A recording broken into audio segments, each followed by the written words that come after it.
Okay, so we have successfully reduced the problem of evaluating a polynomial of degree n at n points to evaluation of two other polynomials of degree which is twice smaller. And each of these polynomials is evaluated on fewer number of points. So that if we evaluate our polynomials p0 and p1, we can then compute the value of p at all the needed points in linear time, assuming a very crucial thing, that our points satisfy these properties. And to be able to apply this scheme recursively, we need so that the squares of these points also satisfy the same properties. So now it doesn't work for real numbers, but it could work for complex numbers. And indeed, suppose that we have, for instance, 4 points to evaluate our polynomial at. And we choose these points to be plus and minus I, where I stands for the complex root of -1, and plus and minus 1.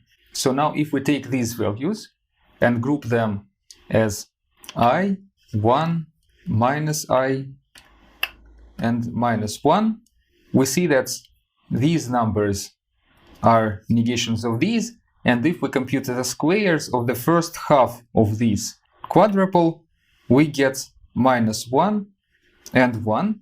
So again, the second half of these squares is negation of the first half of these squares. How do we perform this on a greater scale? Now, here we just have a complex root of -1. But if we now take complex root of degree power of m, will it save the day? So actually what we have here, we can treat as roots of number 1, but the roots of the 4th power. So if we now move to complex numbers, and if we try to solve the equation, say y to the power of 4 is equal to 1, then this equation would have exactly 4 solutions here that form our set of 4 toes. So then we can just generalize it to other greater order roots of unity. The primitive nth root of unity in complex numbers is a complex number which has this notation usually, omega n, and it is expressed as e to the power of 2 pi complex I over n. And in trigonometric form, it's cosine of 2 pi over n plus I times sine function of 2 pi over n. We note that, firstly, it's indeed a root of unity, so if we raise this number to power n, we get e to the power of 2 pi I, which is equal to cosine of 2 pi, which is 1, plus I times sine of 2 pi, and so we get 1 in the end. And moreover, if we raise omega n to the power of n over 2, and recall that n itself is a power of 2, we get e to the power of pi I, which is -1 plus I times 0. So, indeed we get omega n to the power of any k plus n over 2, where k is less or equal to n over 2. It's equal to omega n to the power of k times omega n to the power of n over 2, and this guy is equal to -1, so we get minus omega n to the power of k.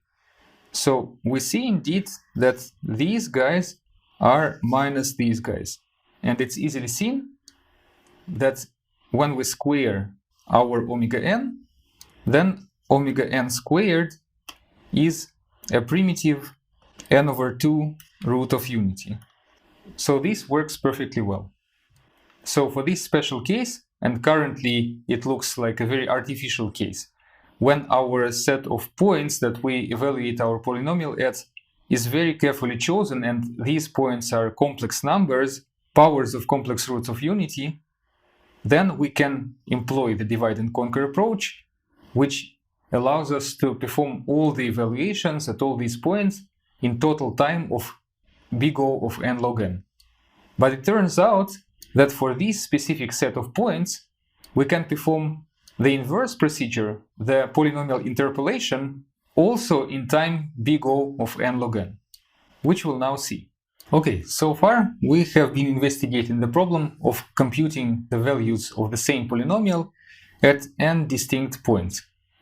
And we took these points to be powers of a primitive root of unity, so that we have this primitive root to power 0, which is basically just 1, to power 1, and so on, up to power n minus 1. So that for each power of our omega n, so for some kth power, we have the sum of Cj omega n to the power of k to the power of j summed up from j from 0 to n minus 1. Now let's view it all in matrix form.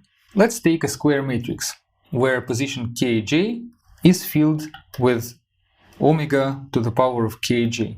And let's multiply this matrix by a vector column of the coefficients c0, c1 through cn minus 1.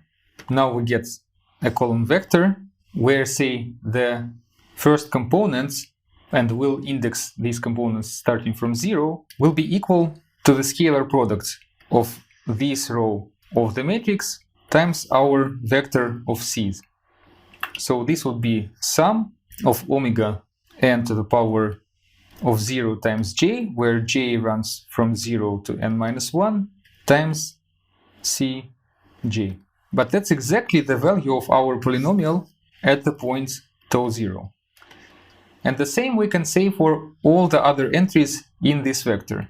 So in general, where we take the kth row and we perform the multiplication, we get exactly the sum, which is the value of our polynomial at the kth power of omega n. So we see that essentially simultaneous computation of the values of our polynomial at our special points is the same as the task of multiplying the vector of the coefficients of the polynomial by a special matrix of powers of primitive root of unity. And as we have the values of our polynomial here, the task of interpolating, so assuming that we know the values of the polynomial in our points, to reconstruct the vector of the coefficients of the polynomial is basically just solving a system of linear equations with this vector of right-hand side and this matrix defining the system.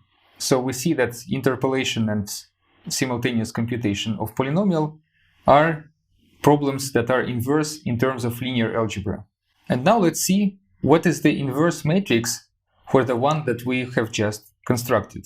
So can we solve this system of equations, thus solving the interpolation problem efficiently as we did solve the original problem of computation, the values? So if we denote this matrix as M sub n, a matrix of a complex numbers, we need to find the matrix inverse for this. And it turns out that M sub n inverse looks like this. It's 1 over n times a matrix which looks almost as the original one. The entries would be omega n to the power of minus kj. And note that omega n to the power of minus kj can be expressed as a positive power of omega n, because it is equal to omega n to the power of nj minus kj, and this guy is equal to 1 because the power is a multiple of n. So this is equal to omega n to the power of n minus k times j. So let's check that the provided matrix is indeed inverse of matrix M.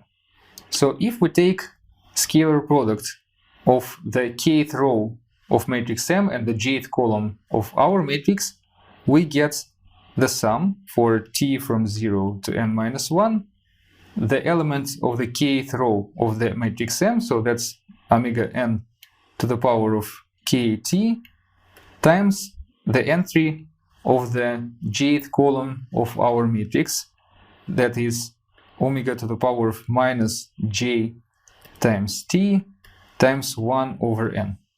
So we can of course take 1 over n here and simplify what we have here, thus getting the expression of sum omega n to the power of k minus j to the power of t.